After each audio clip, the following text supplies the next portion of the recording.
káàbọ̀ sórí ètò wa ètò yín ètò bó ṣe ń lọ ẹ̀yin olólùfẹ́ wa mo kí yín káàbọ̀ sórí ètò bó ṣe ń lọ lọ́jọ́ tí ò ní mójúbà Elédùmarè ọba kọ́dà ayé ọba àṣẹ̀dá ọ̀run ọba ẹlẹ́bùrú ìkẹ́ ọba táyérọ bí agogo ọba ńlá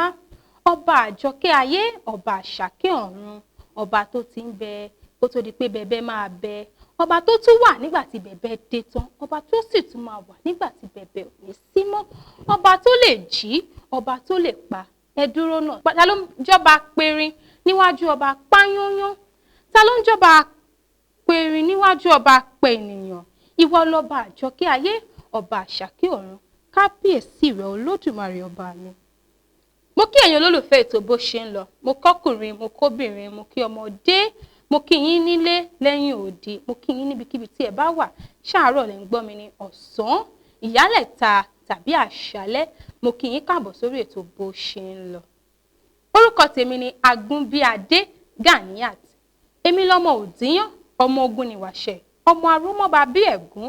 ọmọ lọ́run ògbàwẹ̀ ọmọ àfọmọfọ́kọ tòun tẹ̀lẹ̀ díẹ̀ èmi gangan lọ́mọ elétò ìwàṣẹ. Ẹ̀yin olólùfẹ́ ètò bó ṣe ń lọ ẹ kúkú ti mọ̀ bí a ṣe máa ń ṣe lórí ètò bó ṣe ń lọ lọ́sọ̀ọ̀sẹ̀ ẹ ti mọ̀ wípé lórí ètò bó ṣe ń lọ Ọlọ́run lọ́ba tó gbọ́lá fún wa látara iléeṣẹ́ OMP TV tó ní ká máa lọ tọ́lọ́run dẹ̀ ń tì wá lẹ́yìn kọ́lọ́run ọba kó má padà lẹ́yìn ẹnìkọ̀ọ̀kan wa. Lórí ètò bó ṣe ń lọ ẹ ti mọ̀ pé a ti gbá àwọn èèyàn oríṣiríṣi wá fún yín a ti gbá àwọn artist oríṣiríṣi lórílẹ̀‐èdè Benin Republic tí a wà yìí fún ètí ìgbọ̀n yín láti mọ̀ nípa wọn nípa iṣẹ́ wọn báwo ló ṣe bẹ̀rẹ̀ iṣẹ́ wọn kó tó di pé wọ́n di ìlú mọ̀ká káàkiri àti lọ sí Germany àti mara òkè òkun wá àwọn náà sọ nípa wọn nípa iṣẹ́ wọn báwo ló ṣe bẹ̀rẹ̀ iṣẹ́ wọn àti mọ̀ kúnlẹ̀kúnlẹ̀ àwọn náà ṣe wá rí ní báyìí ọ̀dọ̀ àwọn brọ́dà wa sísítà wa la tún lọ lórílẹ̀‐èdè Nàìjíríà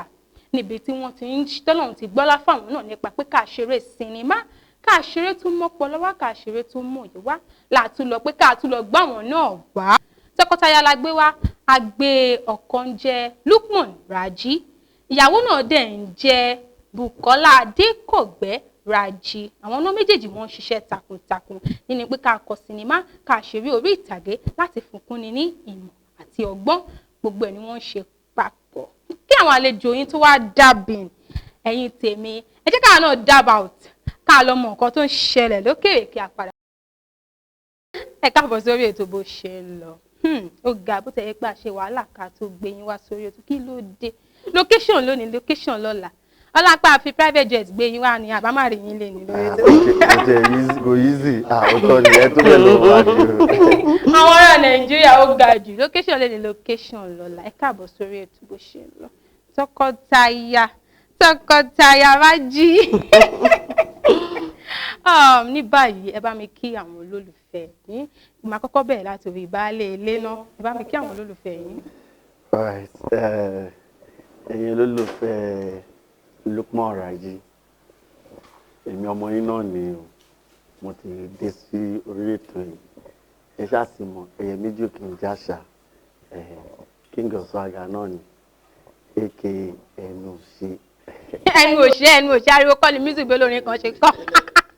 ó ga jù yáàfin ẹ̀yin náà bá mi kí àwọn fans yẹn nílé. Mo kí ẹ̀yin ìyá mi ẹ̀yin bàbá mi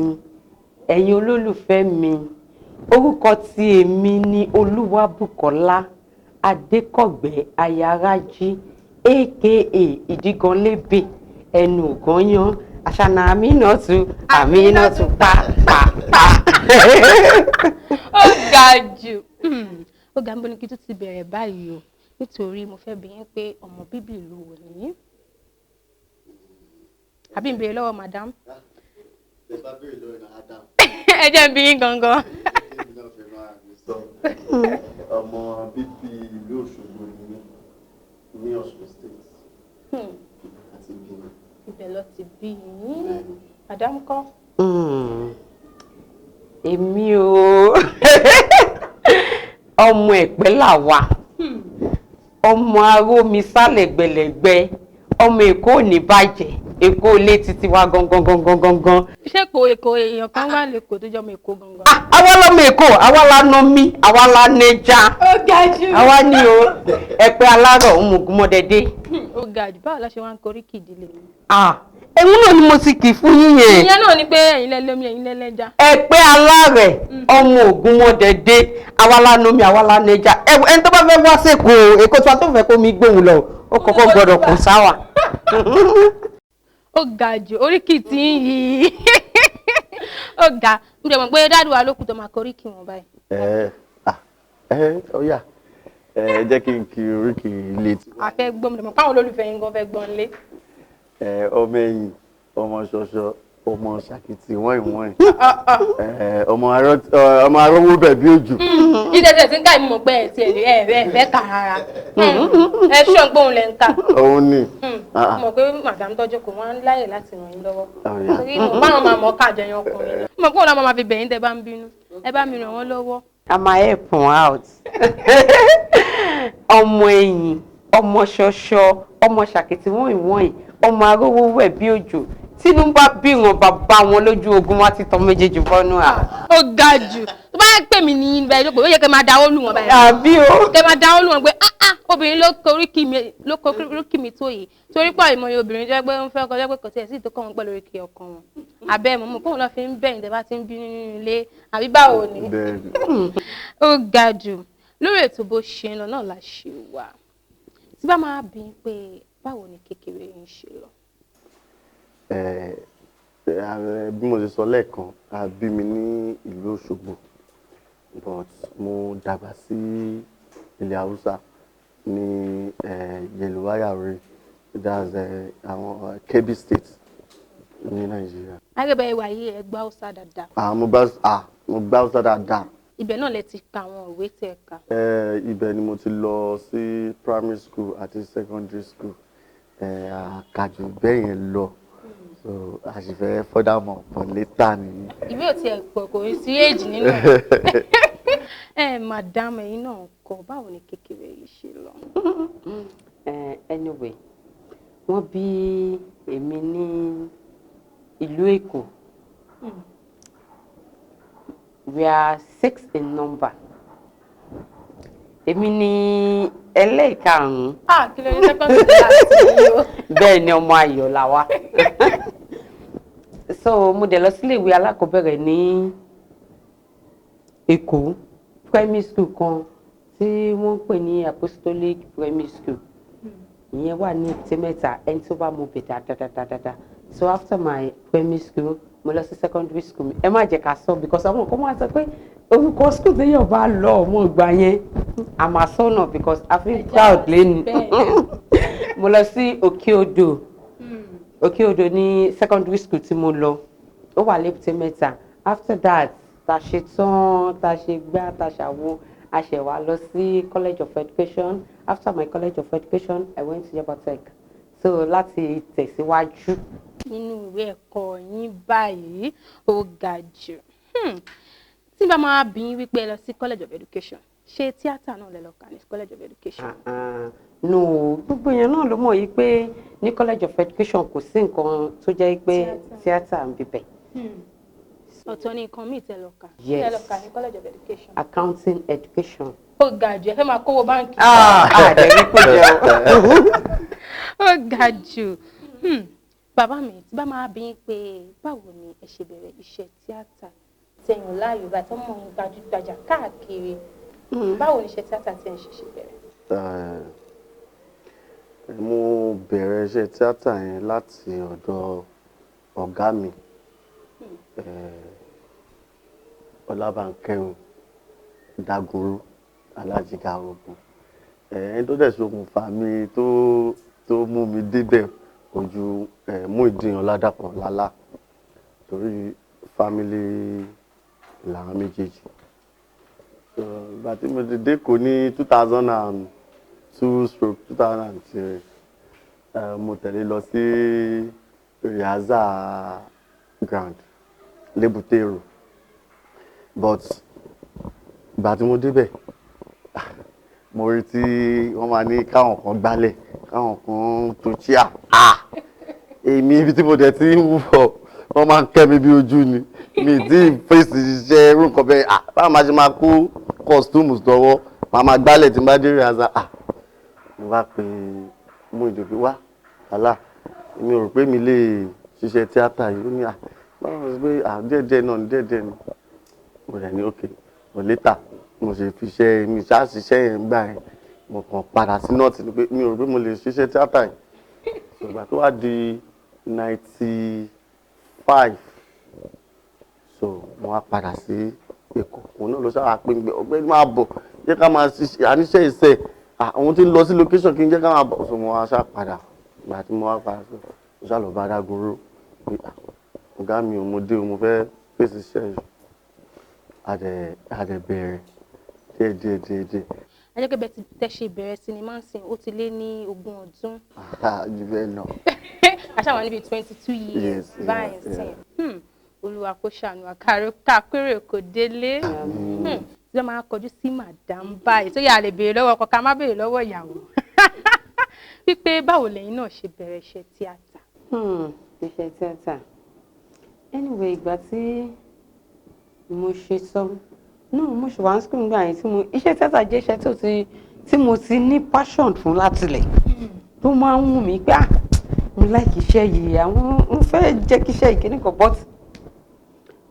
from there Ọlọ́run ṣàgbà títí mo fi wá dé ọ̀dọ̀ tiwọn ní group wọn tí mo fi lọ join group wọn ọdún náà tó mú mi débẹ̀ ó ní ẹnìkan tó jẹ́ pé bí is like area brother mi ẹni yẹn òun ló mú mi dọ́dọ̀ wọn so bó ṣe lọ handle mi lé wọn lọ́wọ́ nìyẹn ibi bá ṣe join film industry nìyẹn láti gbà yẹn náà láti ṣe lọ after that mo ṣe aṣá ń gbìyànjú ẹ̀ lọ́ṣà dèní. àwọn sinimá wo lẹ ti wá gbé jáde. ṣé tó jẹ́ ti tèmi. tó jẹ́ ti yín pẹ́pẹ́ ilẹ̀ produce ẹ̀ báyìí. Anyway àwọn sinimá tí mo ti produce written and produced by Bukky Adekogberaji okay. Oríire ni ti tèmi first film mi nìyẹn 2011 on the 2011 ni mo bẹ̀rẹ̀ film yẹn 2010 ṣá a ṣe film kan Aminat Pàápàá àwọn lọ ní because a lot of people máa ń rò pé Bukky ló ní Aminat Pàápàá Lukman Raji ló ní Aminat Pàápàá ọdún ìkọ̀ǹkan náà ni wá o but I need láti clear wípé ẹni tó ní ní fíìmù yẹn la wá ṣe ìgbà tí àkọ́kọ́ fẹ́ bẹ̀rẹ̀ fíìmù yẹn gan èmi kọ́ ni wọ́n fi sínú róò yẹn èmi kọ́ ni mo ní róò yẹn ẹnìkan ló ní ẹni yìí wá ló wá wò pé kí la lè ṣe o okay pé Bukky ó jẹ́ kí Bukky náà lè ṣe kínní ó jẹ́ kó lè ṣe gbá ó jẹ́ kó lè ṣàwò ó ṣàgbé mi lọ ó ní kí mi máa kọ́kọ́ gẹrun mo ní èmi ò lè gẹrun mi o ẹ lè rí ẹ fọ́ ni wá àwọn ṣàṣọ fún mi pé ò dẹ̀ ṣe ọ ṣàbá mi sọ̀rọ̀ títí mo ṣàgẹrun mi bí tá ti gẹrun tá ti wà ní location báyìí tó fẹ́ bẹ̀rẹ̀ tó sì fẹ́ bẹ̀rẹ̀ láti máa act sí pé kinní kan bó ṣe ní ní wọ̀lọ́n báwo ni mo ṣe wá fẹ́ ṣe báyìí sígbàdé ń lọ lé ládùúgbò tàwa ń gbélé Èbúté Mẹ́ta àwọn ọmọ onímọ́tò dé ẹ̀pọ̀ tó máa ṣe ìwọ tó bá bí ẹ̀rọ wá fún lówó mi kiri lóyìí mo kọ pé ókè tẹ̀ jẹ́ ń tíra yẹ̀wò bóyá màá rí ṣe tẹ̀ jẹ́ kí n mọ̀ bóyá màá rí ṣe so from there alhamdulillah nígbà tí fíìmù ti jáde everybody was just like who is this girl who is she ibo ló ti wá ibo ló ti ṣe kíní kan so bá ṣe bẹ̀rẹ̀ nìyẹn. ó ga jù fún iṣẹ́ takuntakun tẹ́ bá máa sọ sí pé ẹ ti bẹ̀rẹ̀ sinimá ẹ ti bẹ̀rẹ̀ iṣẹ́ orí ìtàgé ọdún mélòó ló ti tó báyìí. ọdún tó ti tó ọmọ kékeré náà ni wá ń di iṣẹ́ yẹn but ọpẹ́ ni fọ́lọ́run má ti bẹ̀rẹ̀ iṣẹ́ tíátà bóyá 2005 to 2006. ẹ̀yin náà ń ṣe ọmọ kékeré náà kéèyàn tẹ̀ tí máa ń bí ọdún mẹ́wàá ń bì kan kéèyàn ti lò kọjá ọdún mẹ́wàá. ó ti jọ ọdún mẹ́wàá lọ. ó ti lọ bí 12 years. táwọn náà ti bẹ̀rẹ̀ iṣẹ́ tíátà. 12 years 13 years èèyàn náà ń ṣe ọmọ kékeré bẹ̀ torí wàhálà oríṣiríṣi téèyàn ti fojú kó. oríṣiríṣi challenges. tẹ́ bá máa sọ ṣe fẹ́ sọ fún mi pé under àdáàdì wà lẹ ti kọ́ṣẹ́. under àwọn náà láti kọ́ṣẹ́ pẹ̀lú àṣẹ Ọlọ́run àwọn lọ̀gá wa. ẹ gbọ́ ẹ̀yin lọ̀gá wọn. pẹ̀lú àṣẹ Ọlọ́run àwa ni Ọlọ́run lò fún wọn. lẹ́nu Ọlọ́run ló fún wọn. àbí àwa èmi ni Ọlọ́run ló fún òun. torí kiri kí ló lè sọ bẹ́ẹ̀ ọpọlọ lórí àyà. bẹ́ẹ̀ ni ìyá bó ṣe ń lọ lẹ́tò ètò ni bó ṣe ń lọ yóò lólùfẹ́ wa ẹ jẹ́ ká lọ fi jó dànsì àdíẹ̀ ká padà wá à ń bọ̀.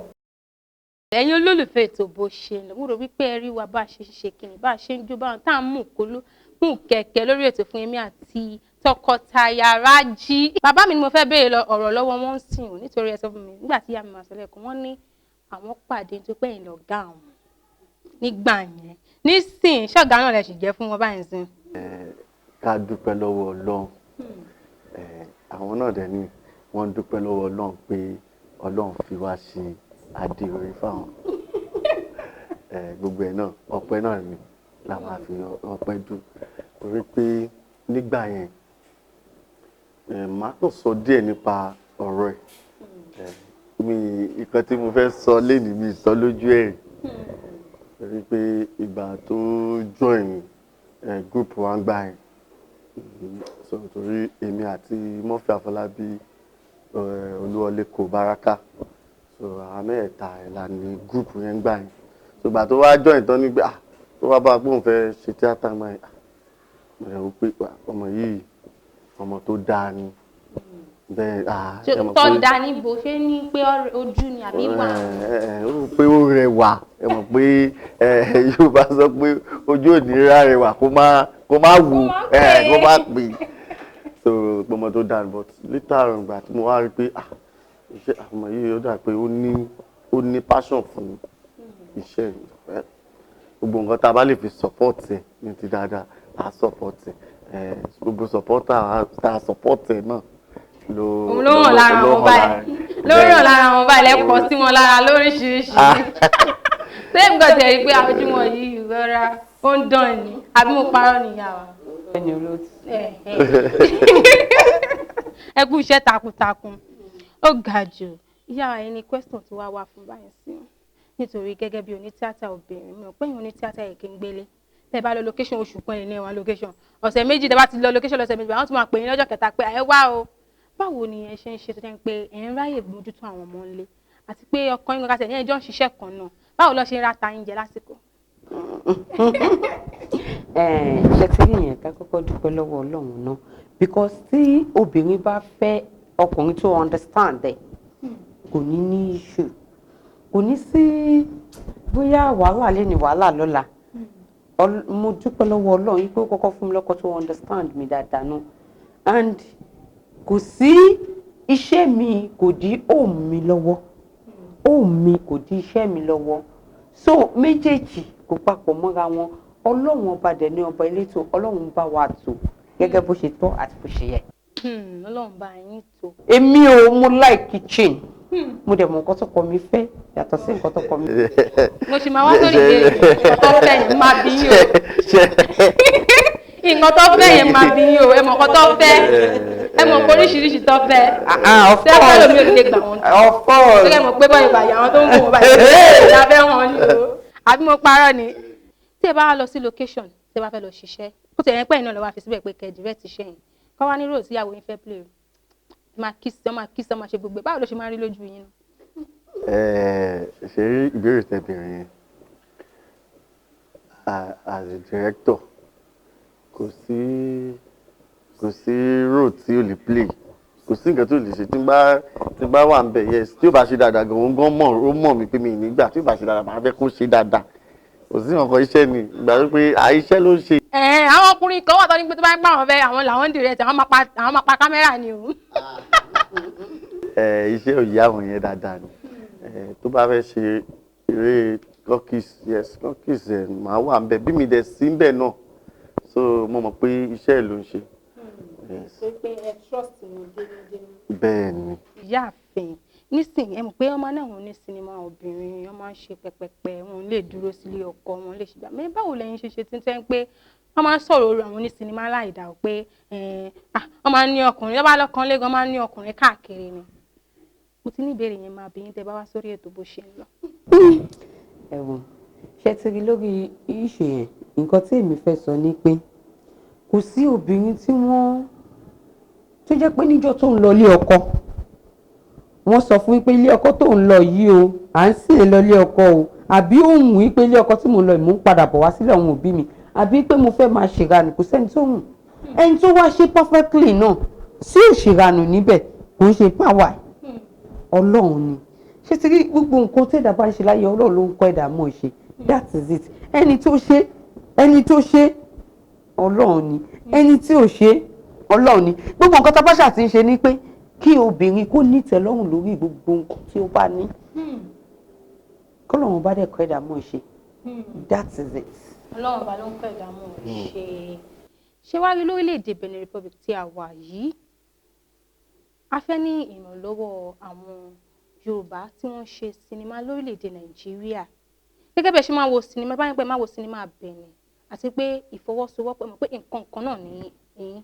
àtòní sinimá Benin àtòní sinimá Nàìjíríà tó ń sọ Yorùbá náà ni gbogbo wa ń sọ kí lè wá lérò pé ó lè jẹ́ kí ìtẹ̀síwájú bá iṣẹ́ tí wọ́n ṣe lórílẹ̀‐èdè Benin yìí nípa sinimá. ṣé ọ̀rọ̀ tẹ́sọ̀ yìí ọ̀rọ̀ tó dáa ni màá kọ́kọ́ fi ìlú kan ṣe àkàwé àwọn tó ń ṣe sinimá ń bẹ̀ bíi ká lọ sílẹ̀ bíi àwọn Ghana àwọn Ghanaian nígbà kan tó ń fẹ́ try láti build àwọn stars tiwọn náà wọ́n wá Nàìjíríà náà wà náà tó wá pé àwọn Nollywood Nàìjíríà so àtàwọn cameraman wọn díẹ̀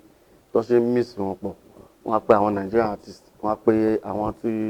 àwọn ti Ghanaian so wọ́n á jọ fọwọ́sowọ́pọ̀ wọ́n á jọ act so ìsìn gan àwọn Nigeria Nollywood gan wọ́n invite àwọn Ghanaian láti wá act ní Nigeria so bó ṣe yẹ kó rí nìyẹn tó bá jẹ́ àwọn Yorùbá àwọn Benin Republic náà wọ́n láti jọ fọwọ́sowọ́pọ̀ pẹ̀lú àwọn Nigeria náà pé tá bá fẹ́ ṣe fíìmù ní Benin ẹ jẹ́ ká pe àwọn artist Nigeria kan pé káwọn náà wá bá wa act nínú sinimá wa so wọ́n á ta Nigeria wọ́n á ta Benin wọ́n á ta káàkiri àgbáyé irú èmi mo ṣe sinimá kan ní Benin náà kí ló kọ sinimá Ajéwámirí mo ṣùtẹ̀ láti Nigeria wọnú Kútọ́nù tó mo dẹ̀ lo àwọn artist tó ń act ní Benin tó wà Kútọ́nù mo dẹ̀ pè wọ́n sínú sinimá yẹn wọ́n dẹ̀ ta káàkiri ó wà káàkiri náà sinimá yẹn jáde sí Nàìjíríà àwọn èèyàn láìkẹ́ so tó bá pẹ́ àwọn náà bá ń ṣe bẹ́ẹ̀ tó bá fẹ́ ya sinimá kàn pè àwọn Nàìjíríà kàn pè wọ́n kí wọ́n bá wọn jọ act so díẹ̀díẹ̀ àwọn náà wọ́n máa build àwọn stars wọn àná wọ́n máa ṣe sinimá gidi torí pé àwọn Nàìjíríà value ká lo àwọn equipment gidi ká dẹ̀ lo artist tó jẹ́ àwọn stars ká dẹ̀ build àwọn upcoming tó pọ̀ understand tó bá try láti ṣe yẹn kí ni ẹ̀ máa help wọn Yorùbá kan náà ni everybody don sọ káàkiri àgbáyé náà so tó bá try láti ṣe yẹn so ó máa help wọn so advice mi lè fún wọn nìyẹn advice mi lè fún wọn nìyẹn. ẹ ṣeun púpọ̀ ìyáàfin kí lẹ́yìn rò pé ẹ lè bá wa fi dá sí nǹkan tí dáàdi wa sọ kalẹ̀. àwọn náà ti sọ̀rọ̀ nǹkan tó really wà important nínú ṣé ti rí ní live yìí wọ́n ní àwọn àgbàlagbà máa ń sọ̀rọ̀ kan yìí pé èèyàn lèèyàn fi ń dìde ọlọ́run ọba wa yìí lẹ́yìn pé tó bá ti súnmọ́ ọlọ́run ẹ̀ dáadáa tó ti súnmọ́ ọlọ́run ẹ̀ dáadáa tó ti nígbàgbọ́ lórí ọlọ́run èèyàn náà ló máa fi dìde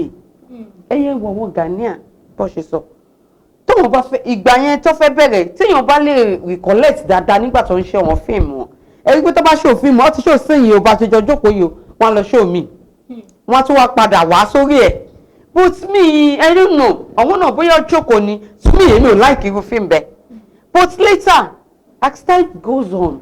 ẹ rí pé nǹkan tí Nàìjíríà ń ṣe tábà ti bá ṣe jókòó yìí sí yìí àti yà ń sìn àti kó lórí ẹ̀ ní àti bọ́ sí next thing so a máa múra wa ní wàá mú eléyìí wàá fi bí àwọn olórin ẹgbẹ́ lómi tó bá fẹ́ dìde ní jẹ́ lọ bá Pasuma kọrin o kìnnìkan from there wọ́n á rẹ lómi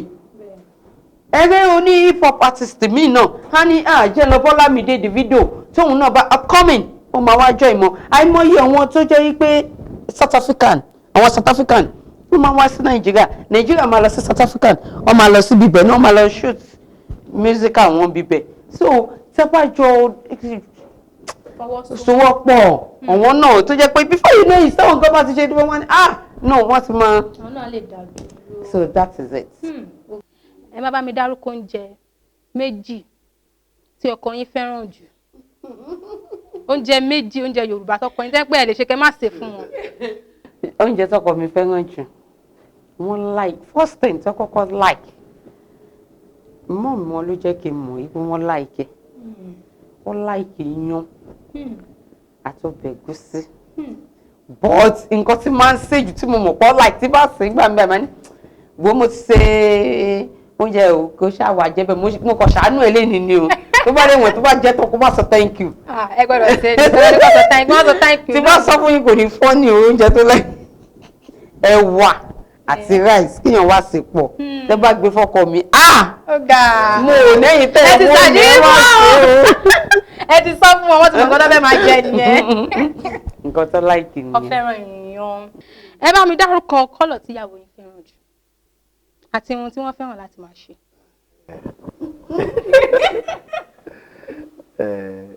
ó láìkì nǹkan tí ó bá ti ṣe yìnrìn nǹkan tó bá ní kọ́lọ̀ tó tàn so àti pé a fẹ́ ra nǹkan sínú ilé ni o a fẹ́ pè gbogbo òkè láti ra flower kan máa ní àbí gbogbo nǹkan tó bá ṣàti jẹ́ bí kọ́lọ̀ aṣọ tó wọ̀ yìí so àwọn kan bí irú àwọn kan tó láìkì ni. ẹ wá lè dárúkọ àwọn kọ́lọ̀ tẹ. kọ́lọ̀ bí tó bá ti tó bá as in ó yá bí lemon colour tó dẹ̀ ní bí pink bí ṣáà ti mọ̀ pé kọ́lọ̀ bí pink but ó ṣàlàyé nǹkan tó wà flashy. Yes. Àkọ́kọ́ nìyẹn. Ẹlẹ́ẹ̀kejì ni pé irun ló fẹ́ràn láti máa ṣe. Irun tó fẹ́ràn láti máa ṣe. Tẹ́rí ìdẹ̀rí wọn nígbà yẹn, tẹ́rí ojú wọn tẹ́rí, ó lè wà báyìí. Ó láì kó máa ṣe àwọn long wave on. Nǹkan tó láì kí. Long wave kọ́ máa rán nìkan lọ́fẹ̀ẹ́ wọ́n ń ṣe. Wọ́n máa ń ṣe Ghana, wọ́n máa ń ṣe bí Ghana wave. Ó láì kí ẹni torí àwọn ìgbà tí mo mọ̀ yẹn, ó máa ń ṣe Ghana wave. Wọ́n dẹ̀ tún máa ń wọ àwọn ṣòkòtò nínẹ̀ kan báyìí àwọn ẹnu ẹ̀ máa fi. Ó ga jù lóhùn ṣé wàá rí ní báyìí ẹ wá bá mi dágbére màá kọ́kọ́ bẹ̀rẹ̀ láti orí ìbálẹ̀ tí wọ́n la fi jẹ́ kọ́kọ́ kọlẹ̀kùn kan tó wọlé kẹ wá mi dágbére fáwọn fans yín. Ẹ̀yin tèmi nílé mo dúpẹ́ lọ́wọ́ yín o. Máa tẹ̀ tó dúpẹ́ lẹ́ẹ̀kan síbẹ̀ ṣe ń wo ètò bó ṣe ń lọ ó sì ń ṣe àní dágbére lékú lọ́wọ́ o àní dágbére lárùn lọ́wọ́ o àwa là ẹ̀ máa rí àyín náà ládẹ̀ máa bá anytime tá a bá ti ń pè yín ẹ̀ ń dá wa lóhùn anytime tẹ́ bá dẹ̀ ti fẹ́ pè wá ẹ̀rí àwa náà láyọ̀ àtàlàfíà ẹ ṣe àdúrà. ó kù ya àfẹ́ kó bá mi dágbére fáwọn fans wọn tí wọ́n ti ń wò wá láti nǹkan. Ẹ̀yin olólùfẹ́ mi ẹ̀yin ìyá mi ẹ̀yin bàbá mi ẹ̀yin ẹ̀gbọ́n mi àtẹ̀yin tẹ́ jù mí lọ pátápátá mo fi àsìkò yìí sọ wípé ẹ ṣé o fún ìrànlọ́wọ́ yín àtàdúrà yín because tí ò bá ti sẹ́yìn kò sẹ́ni tó ń jà mí náà sí pàápàá o ẹ ṣé gan-an mo really appreciate yín o mo kí láti orílẹ̀-èdè Benin pátápátá ọmọ ìyá tó wà ń bẹ pátá tí bá ní mo dárúkọ máa ṣe yan bọ́ sí mo fẹ́ dárúkọ ẹ ṣé gan-an ni gbogbo àwọn tó gbà wá lálejò ẹ ṣé gan-an ni mo really appreciate mo dẹ̀ kọ́ àwọn olólùfẹ́ mi ní Nàìjíríà náà home and abroad mo kí everybody pátápátá kárí pé ẹ ṣé gan-an o ẹ máa bá wa wo ètò bó ṣe ń lọ. ẹ ṣeun púpọ̀ fún àpọ́nlé wa lórí ètò bó ṣe ń lọ àpọ́nlé tẹ́lẹ̀ máa rí fífún yín kò ní bàjẹ́ ọpọlọ tẹ́lẹ̀ fi ń ṣiṣẹ́ yín kò ní bàjẹ́ lágbára Ọlọ́run pé tẹ́lẹ̀ máa fi lọ síwájú ókè lẹ́ máa lọ ẹ̀ní wálẹ̀ láéláé ẹ ṣeun púpọ̀ ẹ̀yin olólùfẹ́ ètò bó ṣe ń lọ tí bá ní kí sì máa ṣe kí ni kí sì máa ṣàpọ̀ lórí ètò tó bẹ́ẹ̀ ojú bẹ́ẹ̀ lọ torí mo wà láàrin yín bàbá mo wà láàrin yín ẹni pé mo wà láàrin yín ṣùgbọ́n bó bá yá títí oníkàlùkù àlọ́ lé kàlọ́ sinmi kí tí wàá máa dágbére ẹ ṣe jẹ́ kí n dúpẹ́ lọ́wọ́ àwọn tí wọ́n ṣe agbátẹrù àti olùdarí ètò bó ṣe ń lọ mo dúpẹ́ fún iléeṣẹ́ OMP TV Ọlọ́run tó ẹ ṣeun púpọ̀ ẹ kú gbogbo ìgbà mo dúpẹ́ fún iléeṣẹ́ Tania Pearl ẹ ṣeun ẹ kú gbogbo ìgbà mi náà mo dẹ̀ dúpẹ́ fún iléeṣẹ́ Múdàpọ̀ Àfẹ́ ẹ ṣeun púpọ̀ mo tún dúpẹ́ fún iléeṣẹ́ Twin Store fún pé wọ́n kun ojú mi wọ́n kun lọ́dà pẹ́ńpẹ́ńpẹ́ńpẹ́ ẹ ṣeun púpọ̀ ẹ̀yin olólùfẹ́ ètò bó ṣe ń lọ ẹ ṣeun tí ẹ̀ bá wà lórí ètò ojú tí ẹ fi ń wò wá kò ní fọ́ etí tí ẹ fi ń gbọ́ wá kò ní di pé láṣẹ Èdùmàrè àwa náà la máa wá ẹ̀yin náà la máa bá kí ẹ tún ṣe kíni kí ẹ tún bá wa pàdé lọ́sẹ̀ tó ń bọ̀ kí a tún jọ ṣe kíni kí a tún jọ mùkúlùmù kẹ̀kẹ́ lórí ètò bó ṣe ń lọ mo sọ wípé ire o